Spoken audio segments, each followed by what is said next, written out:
con signos de exclamación. Son las memorias de Alberto Müller. Alberto forma parte de la vida de quienes escuchamos radio, estamos en la prensa y de que nos interesamos por la causa cubana, siendo cubanos o no.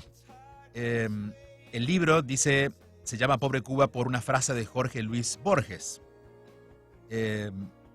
Y está dedicado, en este caso me lo ha dedicado Alberto, y dice: permítame compartir contigo algo del dolor de Cuba. ¿Aún sigue doliendo, Alberto? Sí, duele siempre. Sí, Cuba duele siempre. Duele siempre porque el pueblo de Cuba está sufriendo. O sea, sufrimos con el pueblo de Cuba. ¿Te duele la Cuba de hoy? ¿No te duele por tu dolor solamente por lo vivido, sino por lo... Sí, lo vivido, claro, siempre queda en recuerdo, pero lo vivido, como uno ya hizo el proceso, al menos lo hice, ¿no? De perdonar a quienes me torturaron y me maltrataron, pues ahí resolví un gran problema. O sea, no tengo nada interior que me esté revolviendo, que me esté insinuando que tengo que hacer esto o lo otro contra nuestros enemigos, ¿no? Yo creo que al enemigo, siguiendo la máxima cristiana, no se le puede hacer lo que ellos nos hacen a nosotros.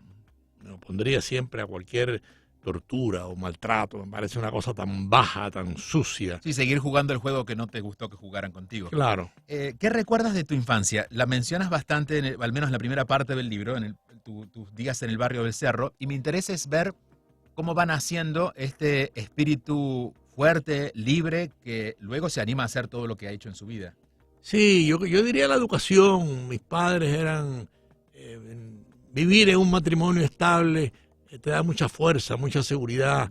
En aquella época en mi casa, yo lo cuento en el libro, la puerta de en mi casa había una consulta, porque mi abuelo era médico y mi padre era médico. Y a las 8 de la mañana la puerta de la casa estaba abierta.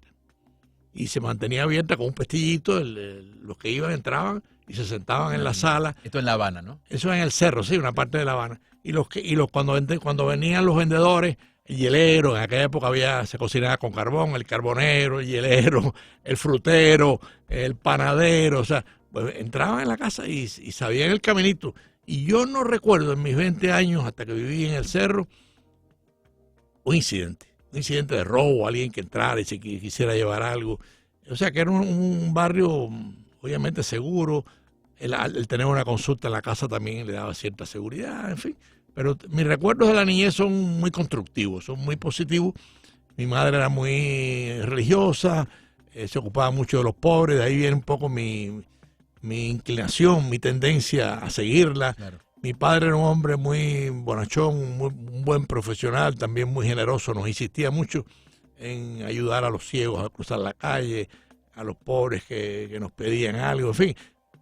Me crié en ese ambiente, entonces ese ambiente en cierto sentido es un ambiente sano, un ambiente de humanidad, de ayudar a quien necesita, y en eso he estado toda mi vida, ¿no? Al marén, o paralelamente a la política, ¿no? Que me tocó por salir a defender la libertad de Cuba. Claro, bueno, y ahí vamos. Tú hiciste activismo de muy joven, entiendo que participaste de las huelgas estudiantiles, y allí aparece ya la figura de Fidel, que tú reconoces como alguien que no querías para tu país. Sí, Fidel es mayor que yo, pero yo sí recuerdo, Fidel, por ejemplo, cuando llega a la universidad, Fidel pasa por la universidad como un gran fracasado. Ese es uno de los grandes complejos de Fidel Castro. A ver. Fidel Castro hizo varios intentos de política en la universidad y nunca salió elegido.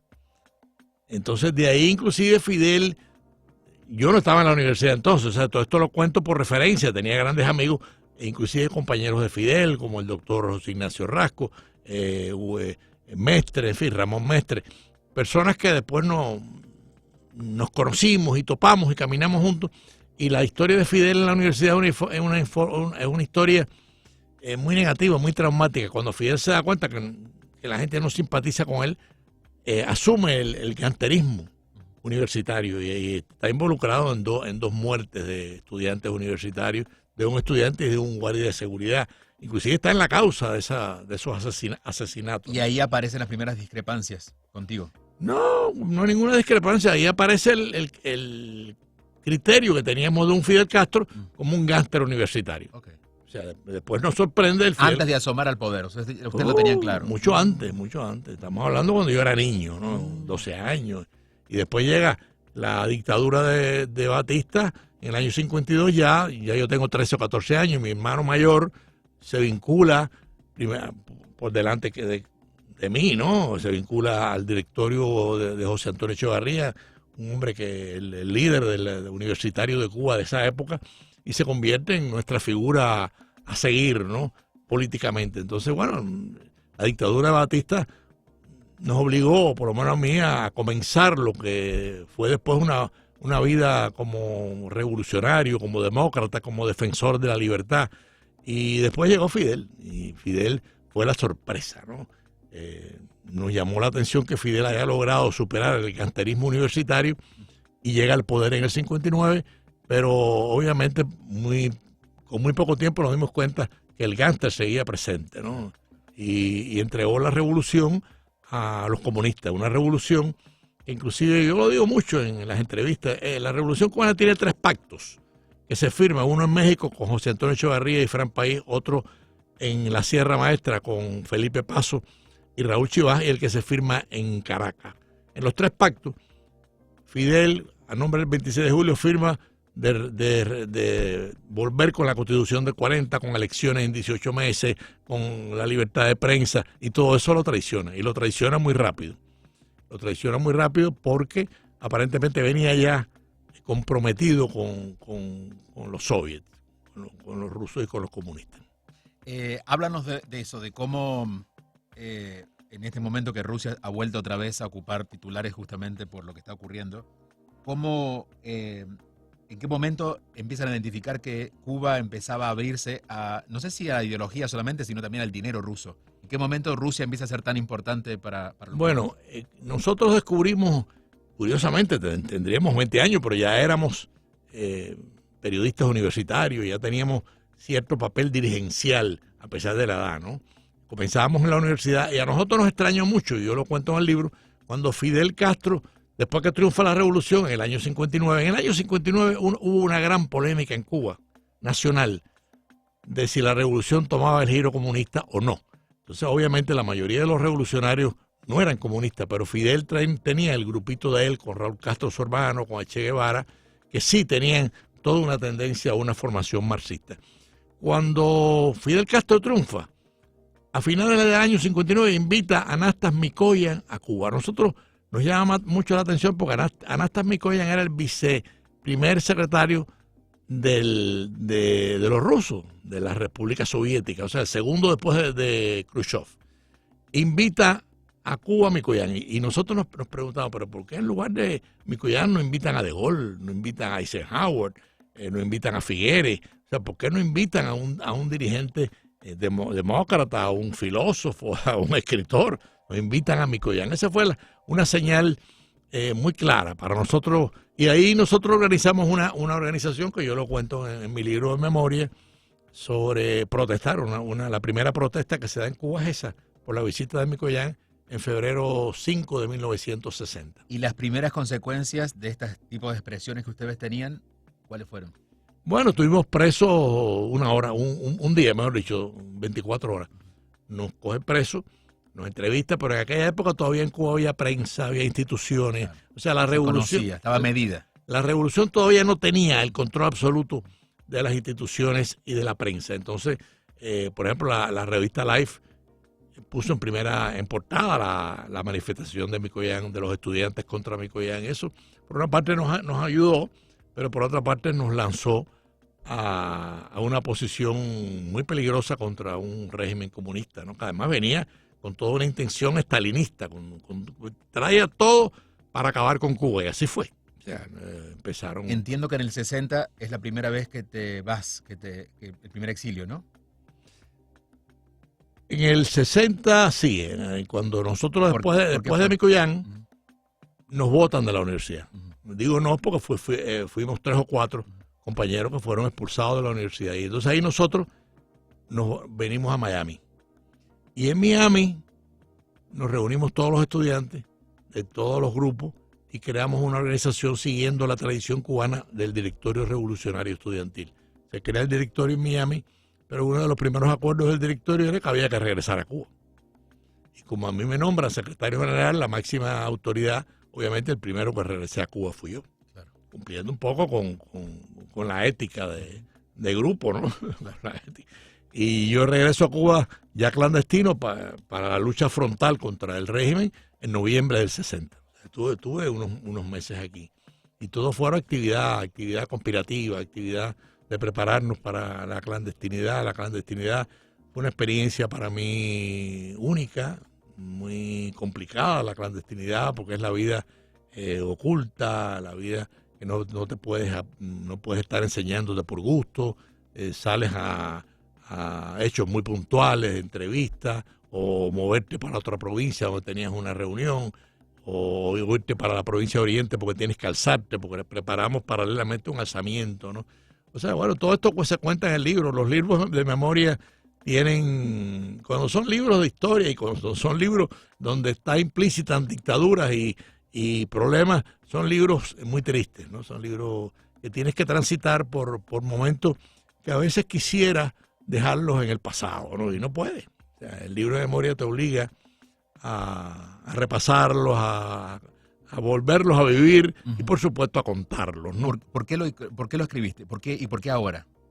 Mira, yo creo que la edad, ya yo soy un hombre mayor, ya yo soy un hombre de 82 años, ¿no? Estoy bien, gracias a Dios. Muy bien. Pero las memorias generalmente, bueno, uno se le ocurre escribirlas porque se da cuenta que te queda menos tiempo de vida. Es la ley biológica de la vida, ¿no?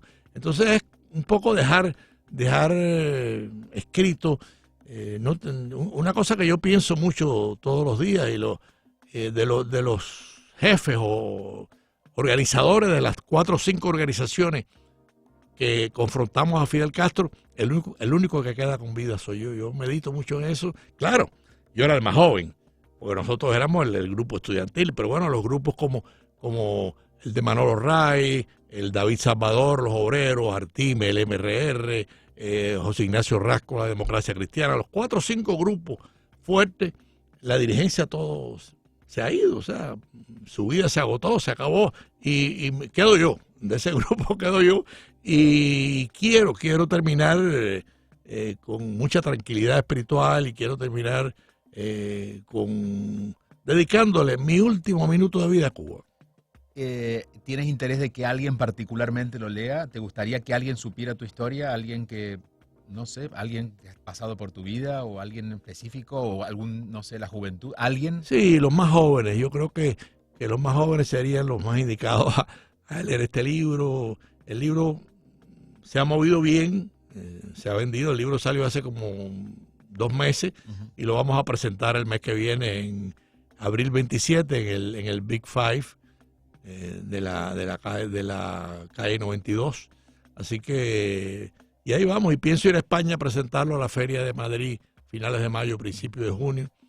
Entonces nada, los escritores estamos un poco atados a lo que hacemos, ¿no? Y la obra literaria, pues pienso ir a España, pienso llevar con este libro a España mi libro sobre el Che, por qué Fidel abandonó al Che, que es un libro que ha tenido mucha buena crítica, que inclusive se ha vendido muy bien. Estamos trabajando en este momento en preparar el libro de Pobre Cuba, que es un libro, para mí es un libro interesante, un libro muy doloroso, pero un libro que deja una historia que es importante conocer. Sí, y nos ayuda a entender quienes no somos cubanos o no hemos pasado, aunque fuéramos cubanos, esa etapa, nos permite entender ese dolor. Los dolores que no son entendidos no pueden ser redimidos. Uno se queda en el enojo o en la emocionalidad del dolor. Y tú has tenido las ganas, sobre todo, de poder darnos detalles y contar, por ejemplo, y tengo aquí una lista de momentos dolorosos del libro: los simulacros de fusilamiento, los 34 días de celda con otras personas condenadas a muerte, la zanja de excrementos que varias veces te has mencionado, las cámaras frías en Villa Marista. Es decir, la pasaste. Sí, yo recuerdo el primer día de prisión fue un simulacro de fusilamiento. Y bueno, me despedí, ¿no? Es decir, tú estabas en un lugar donde quizás tú eras el próximo sin saber que no iba a serlo, pero... No, nos pasan cuando fracasa el alzamiento en la Sierra Maestra y caemos presos. La primera noche nos reunieron a todos en un campamento en las montañas, el campamento de las Mercedes.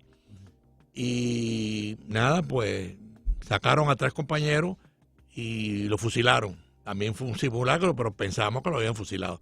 y el cuarto que sacan es a mí. Y bueno, pues obviamente me preparé para morir, ¿no? No había otra alternativa. Y como yo soy un hombre de fe, para mí tampoco la muerte es lo último. O sea, la muerte es parte de pasar a un tránsito espiritual. Y como creo en eso, bueno, me preparé. No quería morir, la verdad. Tenía 21 años. O sea, lo que menos pasaba por mi mente era morir, sino bueno, ser un hombre de servicio, servir a Cuba en lo que yo más podía servirle, en fin. Lamentablemente, bueno, pues me sacaron, me amenazaron, apunten y no dispararon. O sea, realmente todavía me gustaría sentir los disparos, no porque quiera morir, sino por la experiencia. Yo recuerdo que yo decía, cuando sienta los golpes en mi pecho es que ya dispararon y me voy. Y yo esperaba el impacto. Esos impactos, pues cuestión de segundos, lo que estoy contando. Sí, pero segundos potentes, porque son segundos que duran mucho tiempo en uno, ¿no? Y, entonces, y en ese momento, bueno, pensando en mis padres, en mis amigos, en mis amigas, o sea, todos pasaban por mi mente en cuestión de segundos, ¿no? Mientras tanto, esperando el impacto en el pecho. Y el impacto nunca llegó. Entonces, a veces sueño con eso, déjame decirte, pero lo miro como algo positivo. O sea, realmente las torturas, porque esto es una tortura psicológica, baja también. Al final de la jornada, cuando yo salí de la prisión de mis 15 años, me di cuenta que era un hombre distinto, que era un hombre mucho más maduro, un hombre más preparado para luchar, un hombre más fuerte en mis creencias de perdonar, un hombre que podía servir a Cuba mejor que cuando empecé, ¿no? O sea, la prisión me sirvió, o sea, la prisión fue una enseñanza moral de un valor incalculable, entre otras cosas, pienso yo, por mi fe, ¿no? O sea, tú te entregas, pero también recibes recompensa, ¿no? Dios te recompensa, yo por lo menos he recibido esa recompensa, la verdad. Yo siempre insisto cuando hablamos de Latinoamérica, especialmente, no sé, Venezuela, Cuba, Nicaragua, o los países que están complicados y comprometidos, que siempre tenemos que diferenciar a los ciudadanos de los regímenes, porque los gobiernos son los gobiernos, pero no son el país. El país es mucho más grande que eso, ¿no? Y esta es una diferencia que ustedes pueden marcar a partir de lo que hacen. Ustedes están defendiendo ese país que queda enterrado por estas dictaduras. Más allá del régimen y todo lo que ocurrió con lo que has vivido tú, ¿qué es Cuba? ¿Qué es Cuba para ti, más allá de esta experiencia que es la tortura por un régimen, por un gobierno? ¿Qué es Cuba? En esencia, ¿qué es Cuba para ti? Sí, mira, Cuba es un país muy sufrido, pero un país muy trabajador y muy bondadoso. Quiero mucho a Cuba, inclusive lo he dicho, me encantaría morir en Cuba, no morir en el exilio, pero bueno, eso no depende de mí. Pero yo veo a Cuba como un gran país por su pueblo. O sea, el pueblo de Cuba es un pueblo muy trabajador, es un pueblo que lamentablemente cayó en el engaño del comunismo. El comunismo es muy engañoso, muy cruel, pero muy engañoso. O sea, trata de comprarte. Sí, enreda con poesía, ¿no? Y enreda con una poesía muy fea, pero te enredas, lamentablemente o por suerte. Bueno, lamentablemente esto te hace sufrir, pero después ha venido una reacción. En estos momentos hoy Cuba, por suerte, la mayoría del pueblo de Cuba está pidiendo libertad. Lo demostraron las demostraciones del 11 de julio. Y pienso que el régimen cubano tarde o temprano desaparecerá, como desapareció el comunismo cuando el muro de Berlín, como desapareció el comunismo en toda Europa del Este. O sea, yo confío mucho en el ser humano. Lamentablemente pasan momentos como está pasando Ucrania ahora, que son momentos terribles, ¿no? O sea, como el mundo no se da cuenta lo que están aplastando y asesinando a un pueblo que no ha cometido ningún pecado, un pueblo que no ha cometido ningún delito. Pero bueno, esa es la historia. La historia a veces es muy contradictoria y a veces es muy rara. La historia es muy rara y muy misteriosa, ¿no?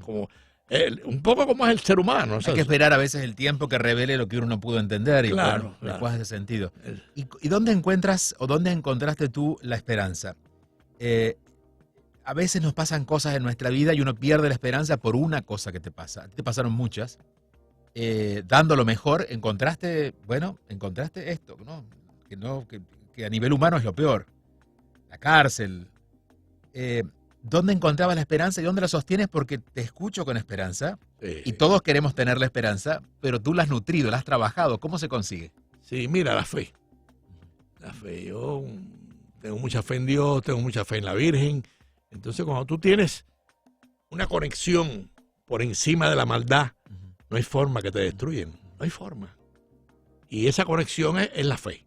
O sea, por supuesto, respeto mucho al que crea en otro Dios, en Alá, porque también es lo mismo.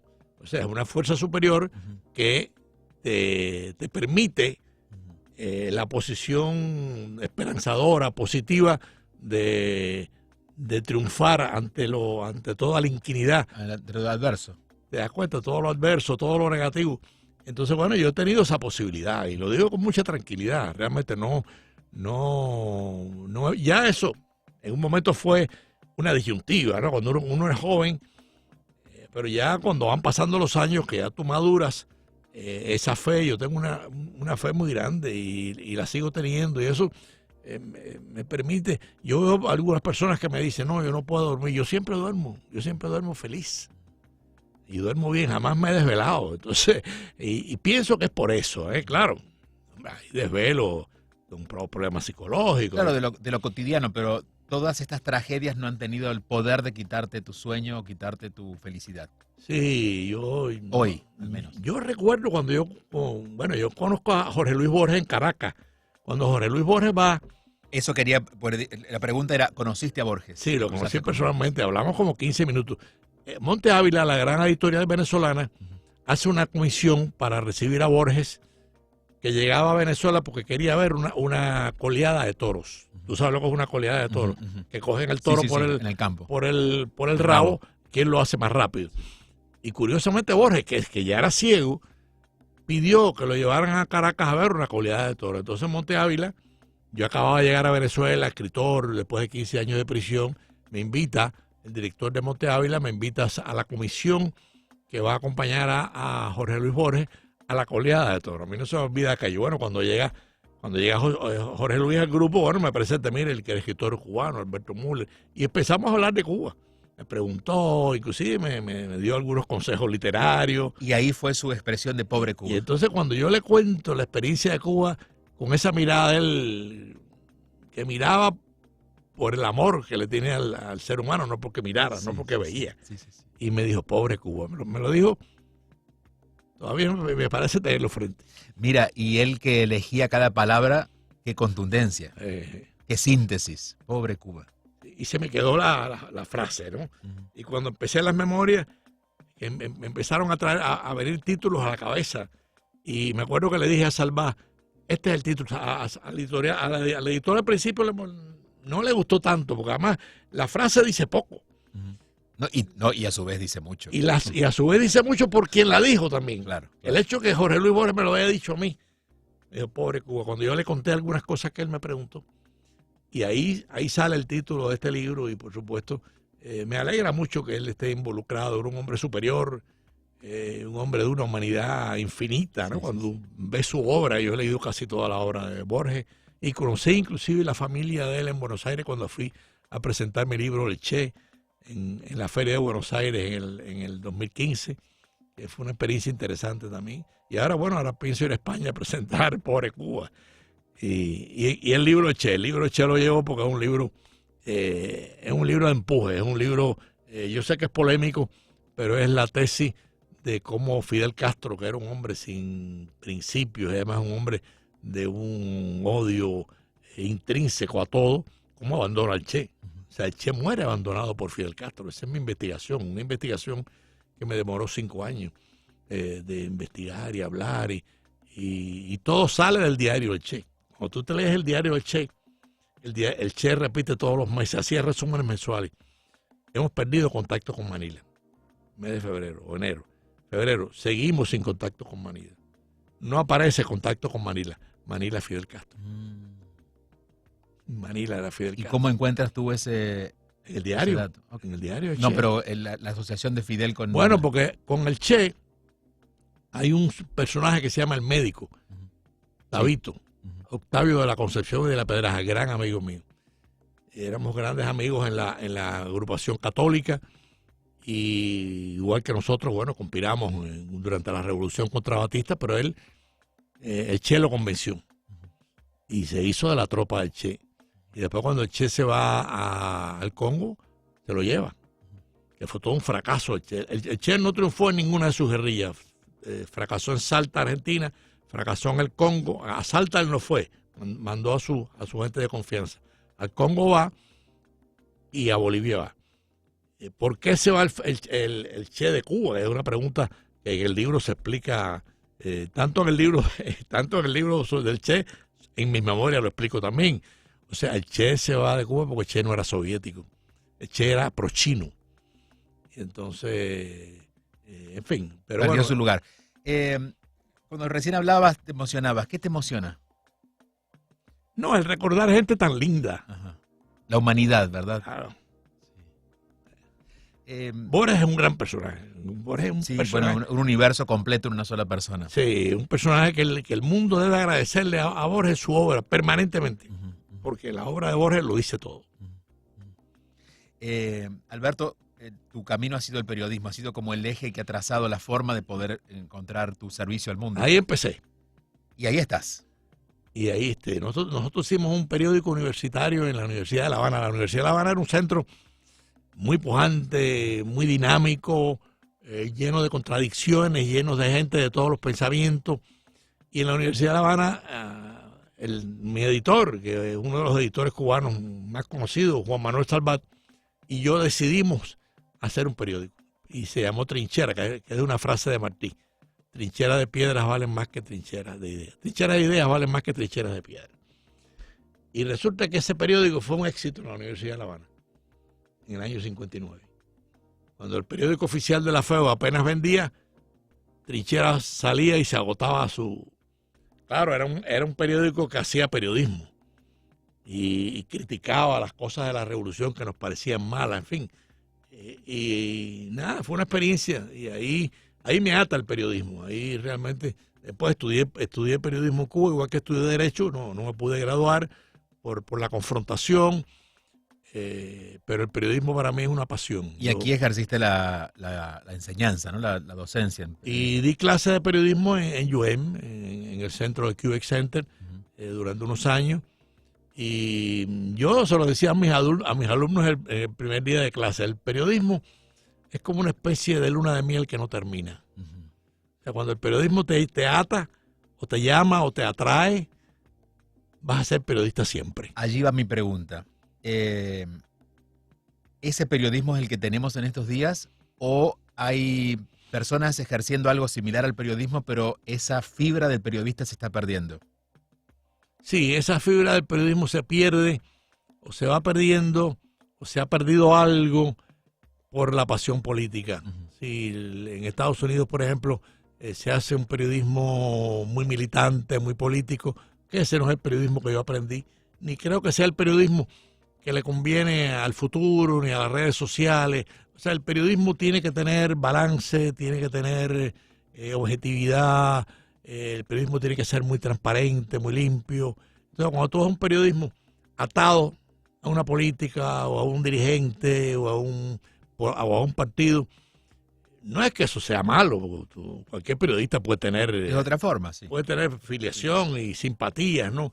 Pero no deben llevarse al periodismo, ¿no? El periodismo debe ser siempre muy balanceado, o sea, debe ser siempre muy balanceado y evitar, o sea, el periodismo debe evitar siempre el cruce con la política. O sea, ¿qué quiero decir con el cruce con la política? Identificarse con la política. No, informa a la política, pero no te identifiques con ella.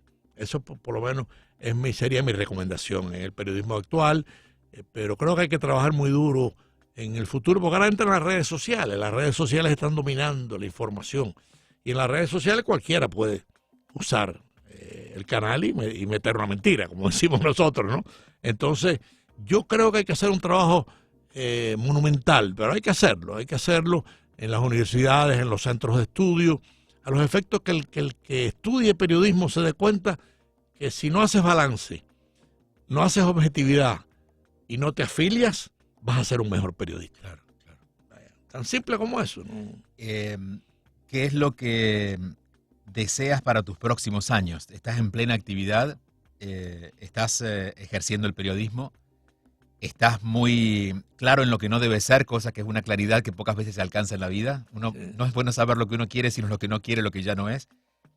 ¿Cómo deseas tus próximos años? ¿Qué sigue? Porque no te veo descansando de la forma que la gente descansa, que es retirándose. No, es nada, es nada. Mi esposa me dice cada rato, ¿cuándo te retiras? Entonces, no, mientras yo tenga la mente como la tengo, bueno, sí. Yo tengo una mente, la memoria bien, físicamente bien, el razonamiento no es un razonamiento de un anciano, entonces a pesar de que ya lo soy por la edad y por los nietos, ¿no?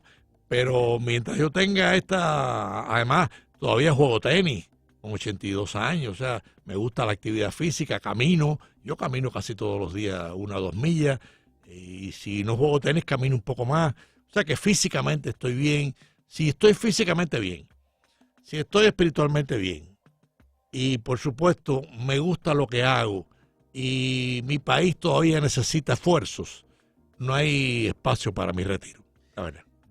Voy a cambiar la pregunta. En vez de preguntarte a ti, debería preguntarnos a nosotros qué mundo le dejamos a Alberto Müller. Porque nosotros pasaremos, pero tú seguirás de muchas maneras haciendo lo que haces. No, pero algún día, vaya, yo pienso mucho en eso. Yo medito mucho. Cuando era niño, meditaba mucho con las nubes. Miraba al cielo y si tú ves la última página del libro, ahí verás a Alberto Müller mirando al cielo, que era un recuerdo que tengo yo de mi juventud, de mis primeros años, reflexionando. Es cierto. Reflexionando con tu esposa. Con algo más allá de mis posibilidades. O sea, el mundo que yo no alcanzo, pero que yo he querido espiritualmente, que yo he concebido espiritualmente, ese mundo sigue siendo mío. O sea, yo me siento parte de ese mundo y hacia ese mundo yo sé que voy a ir. O sea, eterno no soy. Estoy consciente de que llegará un día que la salud se debilite y me vaya. Pero bueno, para ese día tendré otra felicidad diferente. Mientras no me llegue ese momento, pues mi esfuerzo completo es para Cuba. De entrega completa. Alberto, no sé si, a ver, no me cuesta encontrar palabras, me cuesta contigo. Porque por un lado veo tu sensibilidad, veo tu nobleza, tu entereza, tu ética en el trabajo, que son cosas que en estos días quisiéramos encontrar más. Y cuando andamos a veces buscando maestros o alguien a quien mirar, pues te miramos. Bueno, esa es mi fe. Esa es la fe que tengo en la vida. Fe al ser humano, déjame decirte. Cuando tú tienes fe en Dios, el ser humano es la creación de Dios. Yo tengo mucha fe en el ser humano. A ti te conocí recientemente, hace 1 o 2 años. Nada, sí, menos. Y tengo fe en Medioni, y tengo fe cuando me entrevista Agustín. Y a veces constantemente inclusive me llaman de otros países para entrevistarme. En fin, han utilizado mi libro en documentales. Pero nada, tengo mucha fe en Dios, fe en la Virgen. Para mí la Virgen es como un personaje único. Nos debemos otra conversación sobre tu fe, porque hay mucho que nos puedes enseñar todavía. Pobre Cuba, mis memorias, Ediciones Universal. ¿Vas a estar qué día? Se va a presentar en el Big Five Club el 27 de abril, miércoles a las 6:30. Ok, ¿y esta información da vueltas por...? Esa información ya debe estar por los canales y me han pedido otras presentaciones. Es posible que hagamos otra presentación. También tengo planeado ir a España a la Feria del Libro de Madrid en el mes de mayo. Ajá. A presentar el libro. Así que nada, sigo con mi esfuerzo y vivo. El esfuerzo siempre tiene que ser vivo y con fe, con mucha fe en Dios y con mucha fe en la Virgen. Y de momento el libro, entiendo que muchas personas dicen no tengo tiempo de leer. Cómprenlo para cuando tengan tiempo, porque es un libro que debe estar en las casas, especialmente si son cubanos y especialmente si tienen hijos adolescentes o jóvenes. ¿No? Siempre hay tiempo. A veces el tiempo se esconde como la bondad y la verdad. Pero hay que saberlo encontrar. Pero aparece. Alberto, muchas gracias. Gracias a ti por esta entrevista. Tito Silva, Karen Aranguibel, Irene Barbosa, yo soy Julio Bebione. Mañana regresamos al final del día. Muchas gracias.